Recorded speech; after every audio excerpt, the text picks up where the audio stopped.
네, 저희 아이는 지금 11살이고요. 처음 증상을 알게 된 거는 초등학교 1학년 때 알게 됐어요. 아이가 갑자기 머리가 많이 아프다 그래가지고 병원을 갔는데 병원에서 축농증이라고 하더라고요. 그때 그 아이가 증상을 앓는 걸 보고 어떠셨어요? 증상이 어떤 증상이 나타났나요? 일단은 그러니까 머리가 너무 처음에 심하게 아팠었는데 약을 먹으니까 증상은 좀 가라앉더라고요. 근데 이제 그 다음에 오는 증상은 코막힘 증상이 좀 심해서 숨쉬기가 어렵고 또 잠잘 때 굉장히 많이 좀 힘들어 했어요. 그러니까 사실은 아직은 초등학생이지만 공부할 때도 그렇고 그리고 항상 어디를 가든 이렇게 킁킁 하는 소리를 내기 때문에 아이도 불편하고 주변에 있는 사람들도 불편하고 부모 입장에서 봤을 때는 이제 점점 약을 먹어도 증상이 개선이 안 되니까 많이 좀 염려가 되더라고요.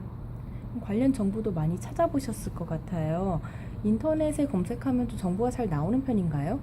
인터넷에 사실 축농증에 대한 정보는 굉장히 많았던 것 같아요. 저는 주로 엄마들이 주로 가는 카페나 또 축농증을 경험한 사람들로 형성된 커뮤니티 쪽의 정보를 많이 구해서 알아봤었던 것 같아요. 찾으신 정보는 만족스러우셨나요?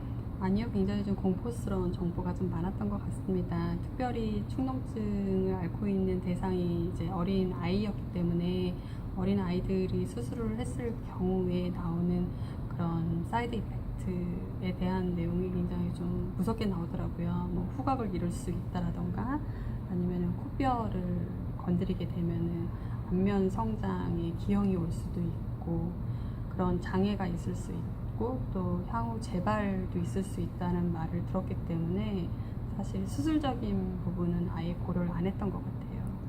근데 그런 정보가 약간 신뢰가 잘 안 되는 어떻게 좀 정확한 정보였나요? 그러니까 병원 측이라든지 전문가가 운영하는 게 아니라 카페에서 엄마들 의견이었기 때문에 또 공포스러웠을 것 같기도 한데요. 네네.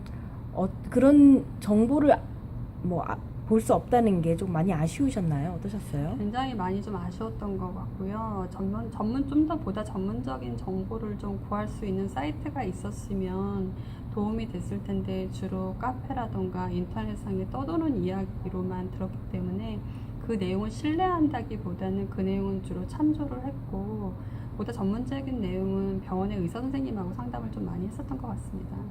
수술 고민을 굉장히 오래 하셨다고 해서 거의 생각을 안 하셨다고 하셨는데요. 네네. 어떻게 마음을 바꾸게 되셨나요? 사실 1학년, 그러니까 8살 때부터 이제 병원 치료를 이제 간헐적으로 계속 받다가 결국에는 저도 대체의학 쪽으로 의지를 할 수밖에 없었어요. 그래서 용하다는 한의원을 이제 전전해 다니면서 뭐 침도 굉장히 많이 맞아보고 그다음에 한약도 많이 먹어보고 정말 용하다는 그런 한의원들을 찾아서 많이 쫓아다녔는데 실질적으로 그런 그러니까 트리트먼트를 받게 되면 일시적으로 조금 개선되는 증상은 보이지만 증상이 나아지지가 않고 계속 좀 악화되더라고요.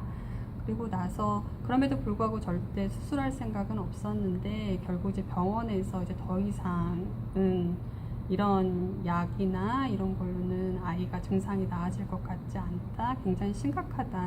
그래서 수술을 고려해 봐라라는 얘기를 들었을 때 본격적으로 이제 수술에 대한 내용을 찾기 시작했습니다. 그러면 설명을 충분히 듣고 아이도 이제 많은 설명을 듣고 설득을 어떻게 했나요? 사실 아직은 어린애이기 때문에 아이를 설득한 것 같지는 않고요. 근데 아이도 한편으로는 좀 원하는 것 같았어요. 왜냐하면 얘가 성장하면서 점점 자기가 더 힘들어 했기 때문에 이런 수술이나 이런 걸 하게 되면은 보다 좀 자연스럽게 이제 편안하게 숨도 쉴 수 있게 되고 더 이상 머리도 안 아프고 밤에 잠도 잘 잘 수 있다 이제 이런 이야기도 들었었고 또 학교에서 이런 축농증 관련된 이제 교육 같은 걸 받았는데 이런 축농증이 나아지지 않으면 앞으로 향후에 자기 얼굴도 좀 기형으로 변할 수 있을 거고 또 학습에도 문제가 있다는 얘기를 얘가 성장하면서 좀 인지를 하게 되다 보니까 제가 수술 얘기를 꺼냈을 때 하고 싶다라는 얘기를 하더라고요. 그때 참 마음이 많이 슬펐던 것 같아요. 그럼 수술을 받은 지는 얼마나 됐고 그 만족도가 어떠세요? 네, 수술한 지는 이제 한 4개월 정도 됐고요. 사실 수술을 결정할 때도 쉬운 결정은 아니었지만 막상 그 수술을 하는 시간 동안에 한 1시간 남짓 제가 저희 남편하고 계속 기다렸었는데 그때 참 여러 가지 만감이 교차가 되더라고요. 근데 막상 아이가 회복실을 나와서 저를 봤을 때 저 굉장히 놀랐어요. 애가 별로 그렇게 힘들어하지도 않았고, 네, 기대했던 것보다 굉장히 편안한 모습을 보여서 정말 깜짝 놀랐었던 것 같아요. 그럼 지금 수술 받기 전이랑 후랑 지금은 많이 불편함을 전혀 안 느끼는 전혀 불편함을 못 느끼고 있습니다. 저도 사실은 굉장히 그 점이 좀 놀랐고요. 물론 아이기 때문에 굉장히 회복이 좀 빠른 것도 있겠지만 저희가 이번에 받은 그 시술이 굉장히 효과가 있다라고 저는 생각을 하거든요. 그래서 아이가 지금은 잠도 잘 자고 또 숨도 잘 쉬고 그리고 지금은 이제 수영도 또 뭐 자주는 아니지만 수영도 친구들하고 수영도 하고 아이도 만족하고 저도 굉장히 만족하고 있습니다. 저희가 이번에 축농증에 대한 정보를 제공하는 사이트를 오픈했는데 한번 혹시 보셨나요, 부장님? 예, 잠깐 소개하는 거는 봤는데 저는 이런 사이트가 오픈하게 돼서 굉장히 기쁘고요. 그리고 분명히 저처럼 축농증으로 인해서 고생하고 있는 뭐 당사자 또는 부모님들에게는 정말 좋은 기쁜 소식이 되지 않을까. 왜냐하면 그 안에 굉장히 어떻게 보면 축농증으로 고생한 사람들한테는 희소식이 될 거라고 저는 생각을 합니다. 왜냐하면 지금의 이 사이트는 제가 알기로는 정말 의학적인 정보를 기반으로 보다 정확한 정보를 전달을 하고 있기 때문에 이 사이트를 통해서 많은 도움을 얻을 것으로 기대하고 있습니다. 그럼 마지막으로 이 축농증을 앓고 있는 분이나 아니면 앓고 있는 아이를 둔 보호자 분께 드릴 말씀, 하시고 싶은 말씀이라든지 그런 게 있을까요?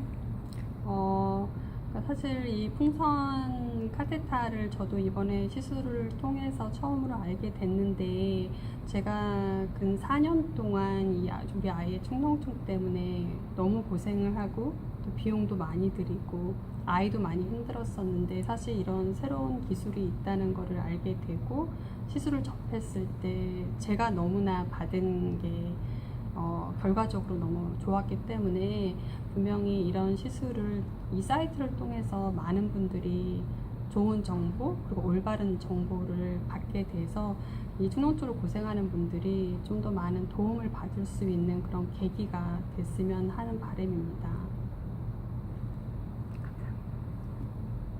감사합니다.